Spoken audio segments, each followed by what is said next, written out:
চাঁদের মিষ্টি পরিষ্কার আলোতে সবকিছু স্পষ্ট দেখা যাচ্ছে। কুলকিনারাবিহীন বিশাল জলরাশির মাঝে একটি নৌকায় আমরা সবাই বসে আছি। এতক্ষণে আমাদের মুখে কথা ফুটল। আমরা সবাই আশ্চর্যজনকভাবে বিধাতার কৃপায় সম্পূর্ণ অক্ষত অবস্থায় পালিয়ে এসেছি। এ যেন কিছুতেই বিশ্বাস হতে চায় না। মনের আনন্দে মনে হলো উচ্চকণ্ঠে গান গাই। আমাদের এই বাঁচার পেছনে যার একক অবদান, তিনি আর কেউ নন, তিনি হলেন মানুষের সেবায় উৎসর্গকৃত প্রাণ জিতেন হাজং। জিতেন হাজং এর প্রতি কৃতজ্ঞতার শেষ নেই, ঋণের শেষ নেই। কোনোদিন কি এমন আসবে যেদিন জিতেন হাজং এর ঋণ শোধ করার অন্তত চেষ্টা করা যাবে? ভোর হলো, নৌকা তীরে ভিড়ল। আমরা সবাই নৌকা থেকে নেমে পড়লাম। জিতেন হাজংকে বুকে জড়িয়ে ধরে বিদায় নিলাম। আবার পথ চলতে শুরু করলাম। এবার পথ চলার লক্ষ্য হলো সীমান্তের দিকে। উদ্দেশ্য, সীমান্তের নিকটবর্তী জায়গা দিয়ে আমরা ঘুরতে থাকব। জনগণের অবস্থা খুব একটা ভালো দেখলাম না।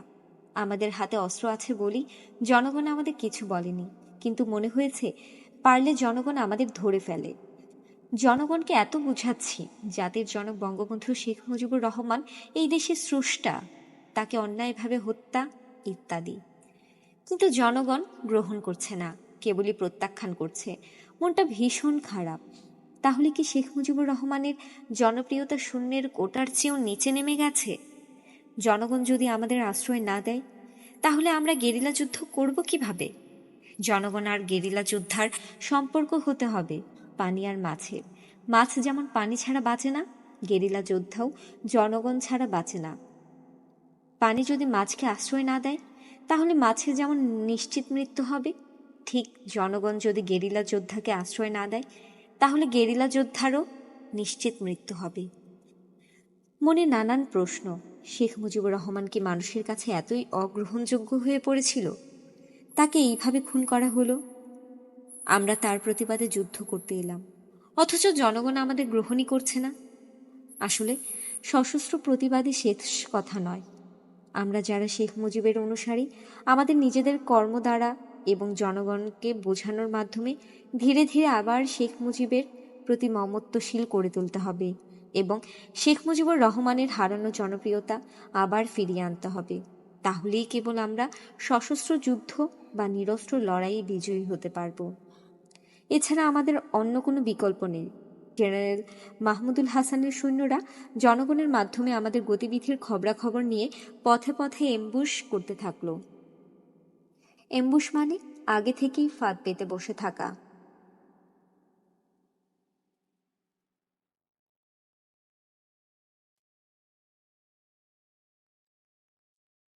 আমরা এক সন্ধ্যায় বাংলাদেশ সেনাবাহিনীর জেনারেল মাহমুদুল হাসানের এমবুশে ফাঁদে পা দিলাম। সন্ধ্যায় এক আখ ক্ষেতের পাশ দিয়ে যাওয়ার সময় আগে থেকেই এমবুশ করে ফাঁদ পেতে বসে থাকা বাংলাদেশ আর্মির সৈন্যরা অতর্কিতে আমাদের আক্রমণ করল। আমরা আখ ক্ষেতের ভেতর আশ্রয় নিয়ে পাল্টা জবাব দিলাম। প্রথমে তীব্র লড়াই শুরু হলো, তারপর রাতভর থেমে থেমে সংঘর্ষ চলতে লাগলো। রাত পোহালো, ভোর হলো।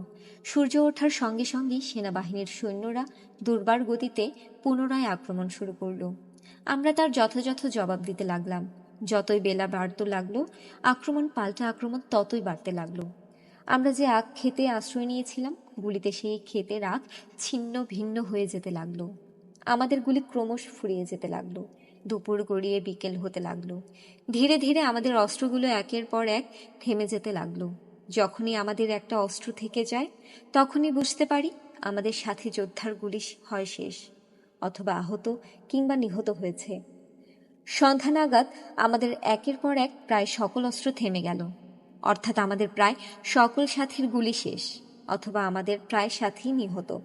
সন্ধ্যা হওয়ার সাথে সাথে অবস্থা বেগতিক দেখে আমি ক্রুলিং করে আখক্ষেত থেকে বেরিয়ে ধান খেতে ঢুকে পড়ি। সারা রাত ক্রুলিং করার পর যখন সকাল হয়, তখন আমি কোথায় তা আমি জানি না। ধান গাছের পাতা আর শীষের ধারে আমার সমস্ত শরীর কেটে ফালি ফালি হয়ে সারা দেহ থেকে বিন্দু বিন্দু রক্ত বের হতে থাকে। দীর্ঘ সময় ক্রুলিং করার ফলে আমার হাতের দুই কনুই এবং বুক চিরে ক্ষতবিক্ষত হয়ে গেছে। শরীরে অসহ্য যন্ত্রণা, দেহে বল নেই। দেহ আর চলে না, দেহ নিস্তেজ।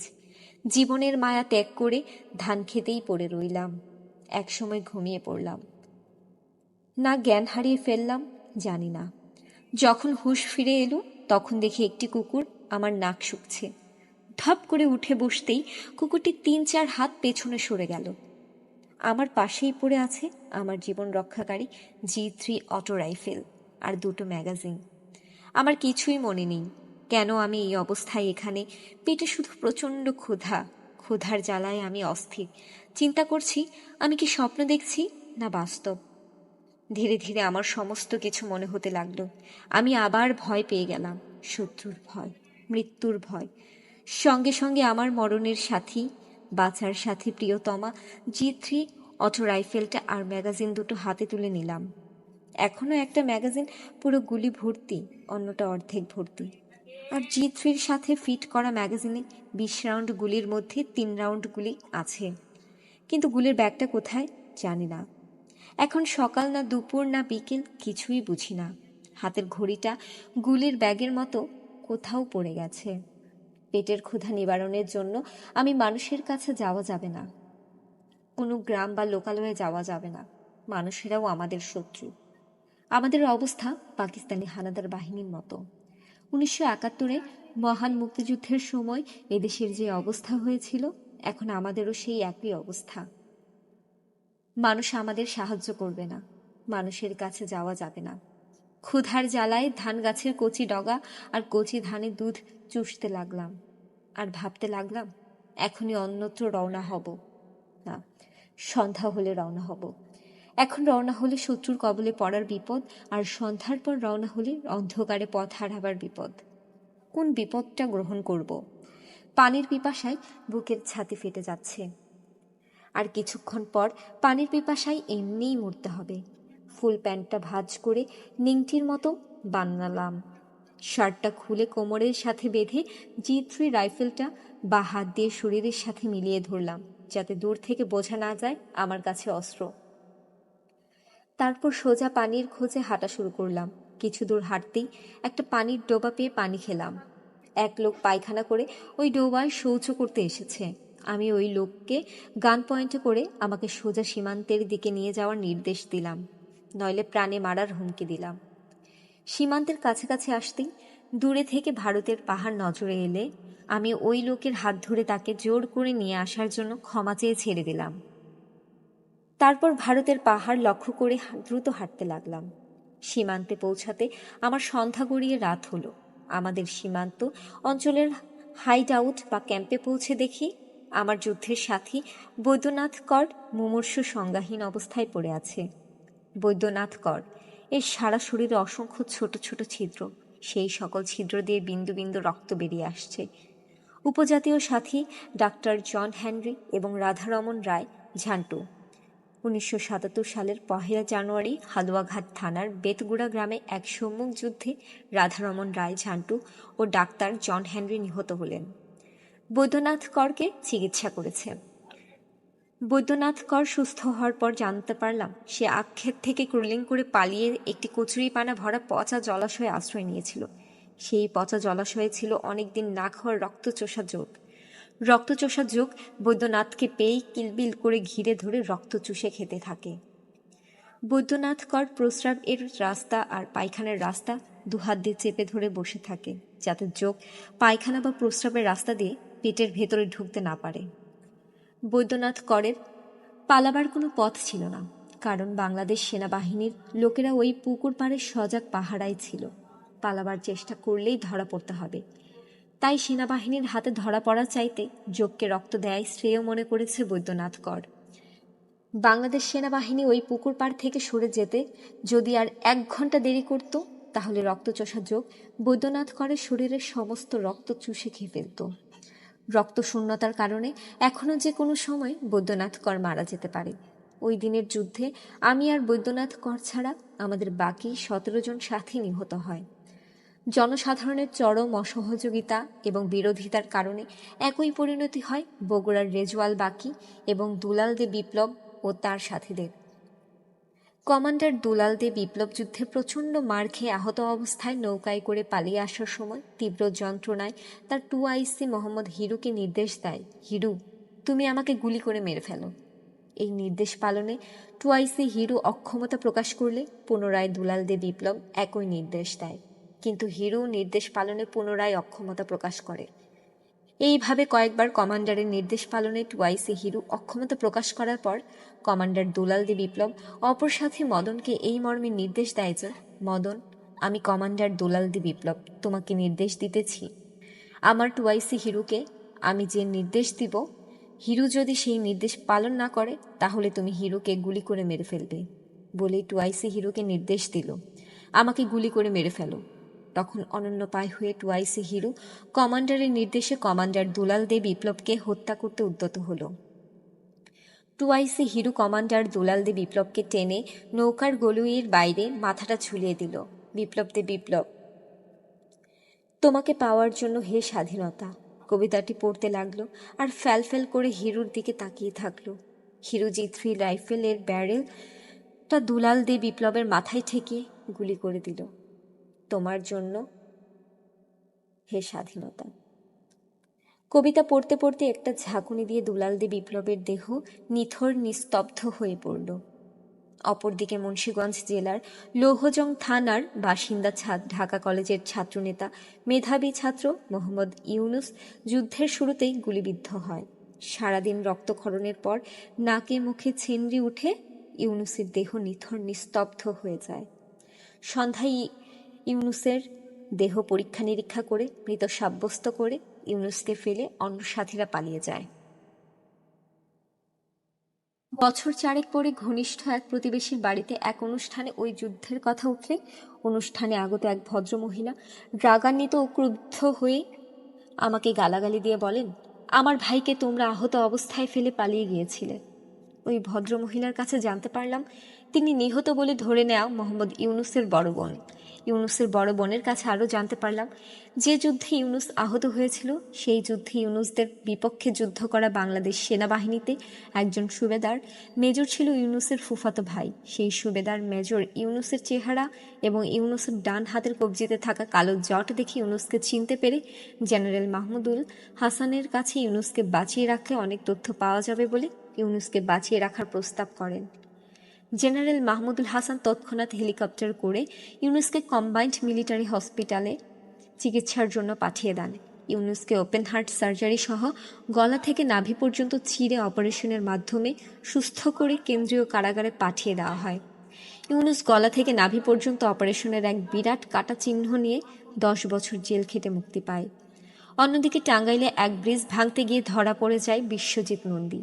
সামরিক আদালত বিশ্বজিৎ নন্দীকে ফাঁসিতে মৃত্যুদণ্ডের নির্দেশ দেয়। বিশ্বজিৎ নন্দী ফাঁসির প্রকোষ্ঠে একে একে প্রায় 15টি বছর মৃত্যুর প্রহর গুনতে থাকে। ফাঁসি দেওয়ার নিয়ম অনুযায়ী সূর্য ডোবার পর এবং সূর্য উদয় হওয়ার আগে ফাঁসি কার্যকর হতে হবে। যখনই সূর্য ডুবে যেত, সন্ধ্যা হতো, বিশ্বজিৎ নন্দী অঝরে নয়নে কাঁদতে থাকত, সৃষ্টিকর্তা ঈশ্বরকে স্মরণ করতে থাকত। আজ রাতেই আগামী সূর্যোদয়ের আগেই ফাঁসি হবে। আর পৃথিবীর সূর্য দেখবে না, পৃথিবীর আলো বাতাস ভোগ করবে না। এই সুন্দর ধরনী থেকে চিরবিদায় নিতে হবে। সারা রাত কাঁদতে থাকত আর প্রাণ ভরে ভগবানকে ডাকত। জীবনের শেষ ডাকা, আর কখনোই ভগবানকেও ডাকতে পারবে না। এই ডাকাই শেষ ডাকা। এই তো জল্লাতে এসে গেছে, এখনই ফাঁসিতে ঝুলানো হবে, এখনই মৃত্যু। ফাঁসির অন্ধ প্রকোষ্ঠের বাইরের দেয়ালে হঠাৎ রোদের ঝলক, এমনই হাসি, অট্ট হাসি। হা হা করে আমার ফাঁসি হয়নি, আমি মরিনি, আমি অন্তত আরও একদিন বেঁচে গেলাম, আরও একদিন পৃথিবীতে থাকব, পৃথিবীর বাতাস গ্রহণ করব। হ্যাঁ হ্যাঁ, আমি মরিনি, আমি মরিনি, আমি আজ বেঁচে গেছি। ফাঁসির অন্ধকার প্রকোষ্ঠে সারাদিন হাসি আর আনন্দ। দিন শেষে সূর্য যখন ধীরে ধীরে ডুবতে শুরু করলো, সন্ধ্যা নেমে এলো, আবার অঝোর নয়নে কান্না আর ঈশ্বরকে স্মরণ করা। এই বুঝি জল্লাদ এলো, ফাঁসির দড়ি গলায় ঝুলিয়ে দিল, মৃত্যু হলো। এভাবে প্রতিদিন, প্রতি সপ্তাহ, প্রতি মাস, প্রতি বছর, প্রায় 15 বছর। সারা দিন হাসি, সারা রাত কান্না। বিশ্বজিৎ নন্দী হিন্দু হওয়ায় ভারতের পশ্চিম বাংলার জনগণের সমর্থন এবং ভারত সরকারের চাপের কারণে ফাঁসি কার্যকর হয় না। পরবর্তীতে বিশ্বজিৎ নন্দীকে প্রায় 15 বছর পর নিঃশর্ত মুক্তি দেওয়া হয়। নজিবুর রহমান নিহার ও শাহাদাত হোসেন সুজার যৌথ নেতৃত্বে 17 জনের একটি গ্রুপ 1976 সালের আগস্টে সুজার নিজ জেলা গাইবান্ধা দখল করে। গাইবান্ধা দখলের প্রথম লড়াইয়ে সহযোদ্ধা আলমগীর নিহত হয়। 3রা সেপ্টেম্বর 1976 বাংলাদেশ সেনাবাহিনীর বগুড়া ক্যান্টনমেন্ট থেকে 6 বেঙ্গল এবং রংপুর ক্যান্টনমেন্ট থেকে 16 বেঙ্গল এর সৈন্যরা পুরো গাইবান্ধা ঘেরাও করে নিহার ও সুজাদের আক্রমণ করলে নিহার সুজারা পাল্টা আক্রমণের মাধ্যমে পিছু হটতে থাকে।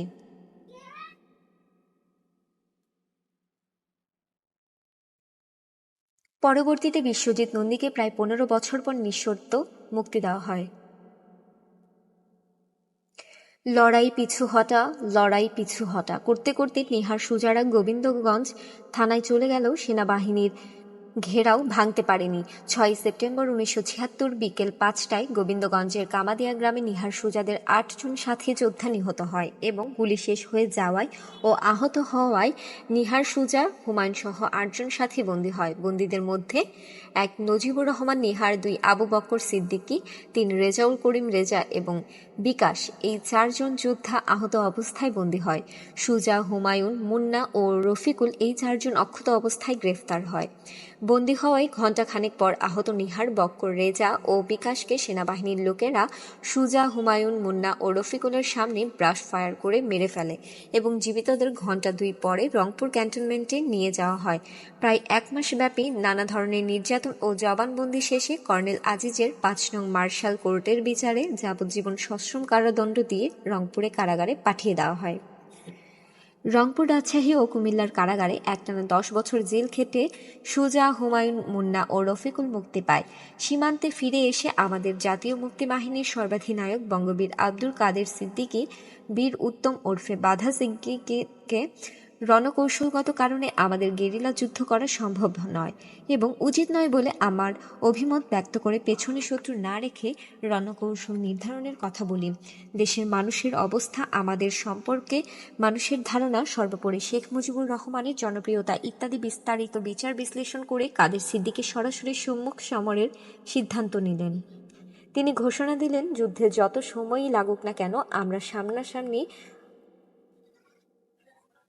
যুদ্ধ করব, প্রয়োজনে 1 ইঞ্চি করে ভূমি মুক্তি করব, তবু পেছনে কোনো শত্রু রাখব না। আমরা বৃহত্তর সিলেট ও ময়মনসিংহ জেলার সীমান্ত অঞ্চলে শক্তিশালী ঘাঁটি স্থাপন করলাম এবং বেশ বড় এলাকা জুড়ে মুক্ত অঞ্চল তৈরি করলাম।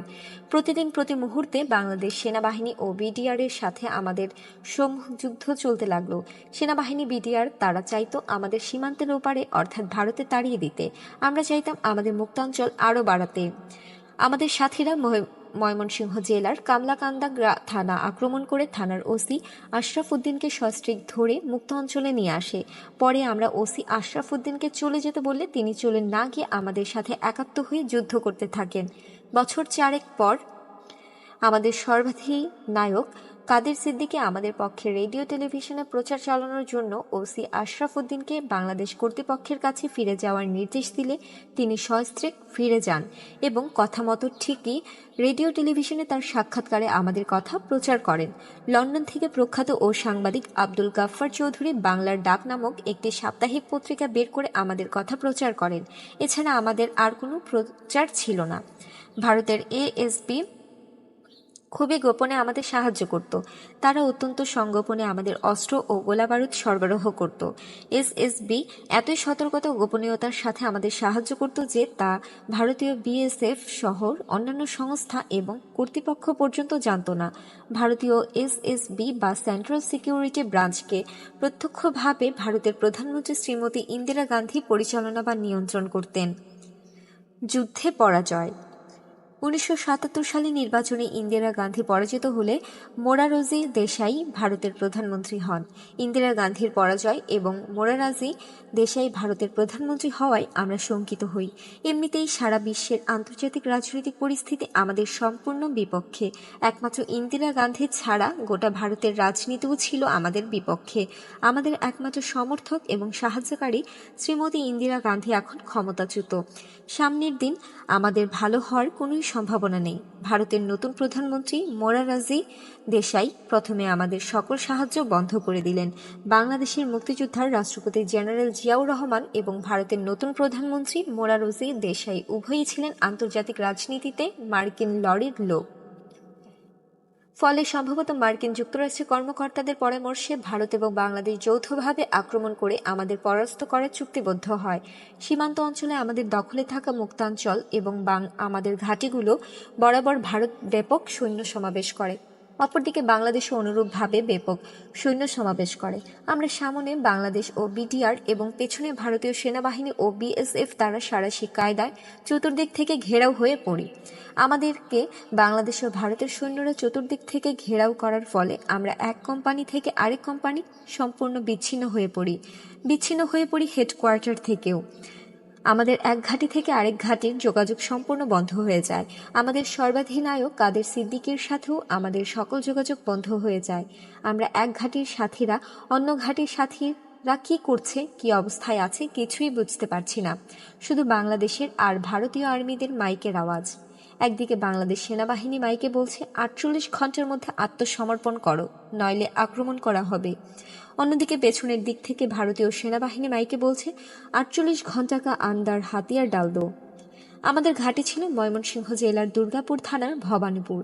আমার ঘাটের সামনে ছিল বেশ বড় সোমেশ্বর নদী। নদীর অপর পাড়ে ছিল general Mahmudul Hasan, major Samad, major মঈনের নেতৃত্বে বাংলাদেশ সেনাবাহিনী এবং পেছনে ভারতীয় সেনাবাহিনী। আমরা উভয় দেশের সেনাবাহিনীর বিরুদ্ধে শেষ পর্যন্ত যুদ্ধ করতে প্রস্তুত। আমাদের অস্ত্রের ভাণ্ডার মোটামুটি খারাপ না, যদিও গোলাগুলির পরিমাণ কম। পেছন থেকে ভারতীয় বাহিনী আমাদের সহজে কাবু করতে পারলেও সামনে নদী থাকায় কৌশলগত কারণেই বাংলাদেশ সেনাবাহিনী আমাদের সহজে কাবু করতে পারবে না। আমার ধারণা ছিল ভারতীয় সেনাবাহিনী আমাদের বিরুদ্ধে যুদ্ধ করলেও অ্যাডভান্স হয়ে আমাদের ঘাঁটি দখল করতে আসবে না। ভারতীয় বাহিনী তাদের অবস্থান থেকে প্রচণ্ড আক্রমণ করে আমাদের ঘায়েল করতে চাইবে, আর আমাদের ঘাঁটির সামনে নদী থাকায় কৌশলগত কারণে আমরা অনেক সুবিধা ও সুদৃঢ় অবস্থানে আছি। বাংলাদেশ বাহিনীর পক্ষে নদী অতিক্রম করে আমাদের ঘাঁটি দখল করা এক দুরূহ ব্যাপার। এই অবস্থায় একমাত্র বিমান হামলা করা ছাড়া আমাদের পরাস্ত করা কঠিন।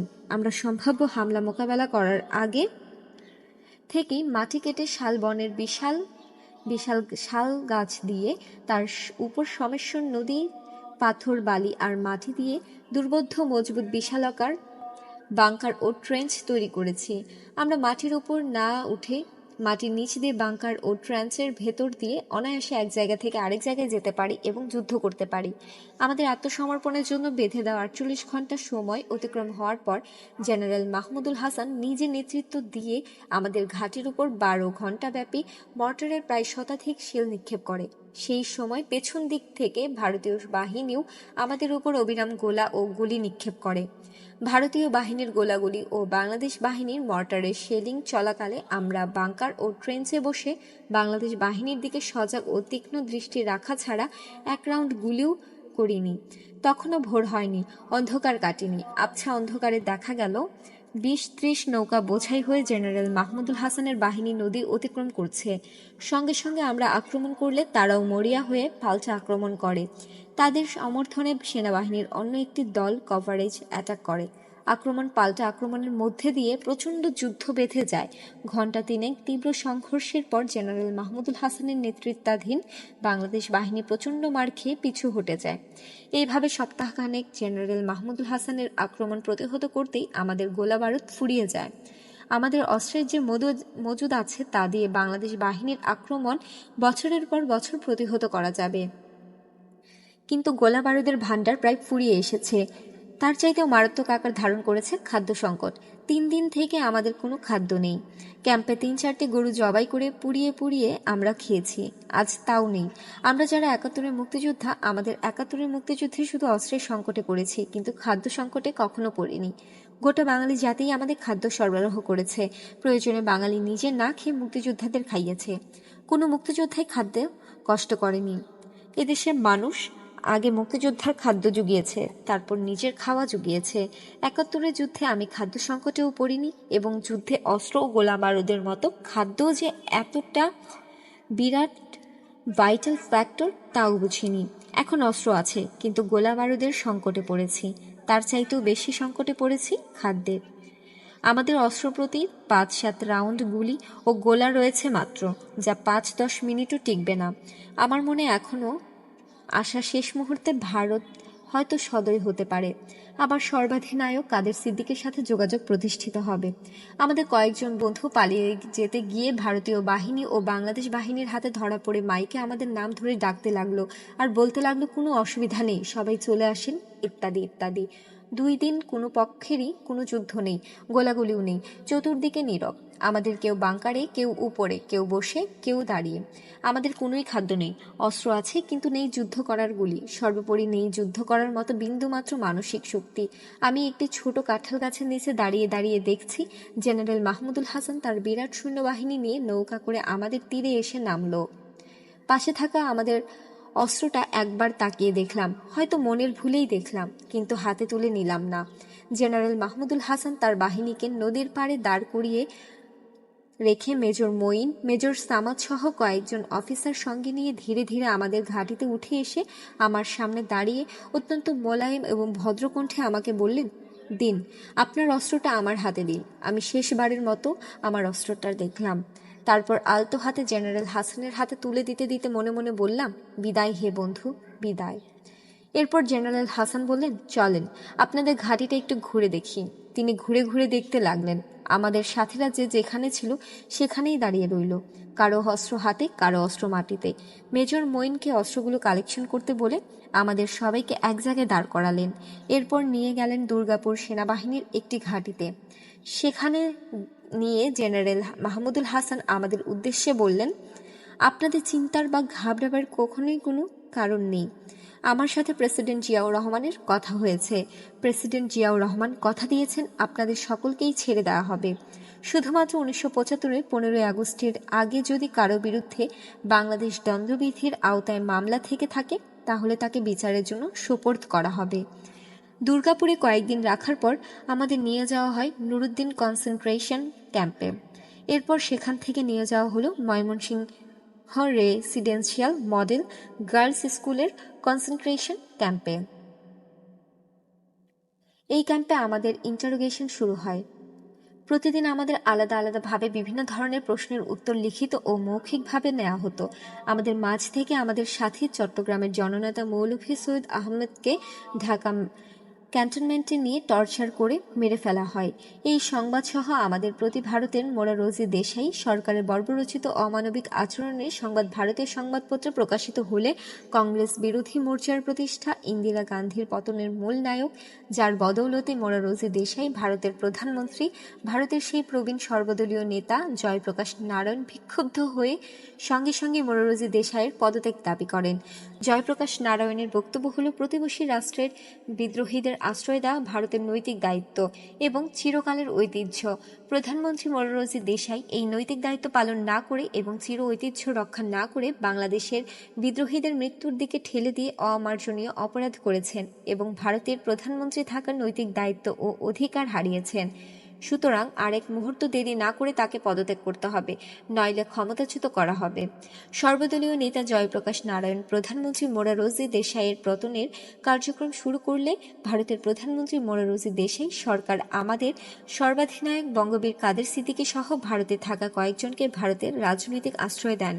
অন্যদিকে বাংলাদেশের মুক্তিযোদ্ধার রাষ্ট্রপতি জিয়াউর রহমান তার দেয়া কথানুযায়ী ভবিষ্যতের রাষ্ট্রদ্রোহিতামূলক কাজে জড়িত হবে না, এই মর্মে মুচলেকা নিয়ে আমাদের নিঃশর্ত মুক্তি দেন।